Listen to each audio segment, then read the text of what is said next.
பொதுவாக கதையை சொல்பவர்கள் பயோகிராஃபியிலிருந்து எடுத்து பயன்படுத்தும்போது கதை சிறப்பாக வருவதாக எல்லோரும் சொல்கிறார்கள். தமிழில் மணிரத்னம் சினிமாவில் பெரும்பாலும் பயோகிராஃபிகளைத்தான் திரைக்கதையாக மாற்றுகிறார். திரைக்கதையாக மாற்றுவது எளிது. பயோகிராஃபியில் உள்ள சில சம்பவங்களை மட்டும் எடுத்து கதையாக மாற்றிவிடலாம். கதைக்கு தேவையான விஷயங்கள் பயோகிராஃபியில் எப்பொழுதுமே இருக்கும். நீங்கள் எல்லா வகை பயோடேட்டாக்களை பார்த்தாலும் அதில் ஒரு கதை இருக்கும்.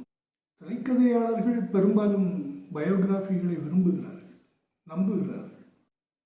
சிலர் பயோகிராஃபிகளை சில சுருக்கமான கேரக்டர்களாக மாற்றி வைத்து விடுவார்கள். எப்பொழுதுமே ஒரு கேரக்டருக்கு ஒரு பயோகிராஃபி தேவைப்படுமா என்றால் அப்படியெல்லாம் இல்லை.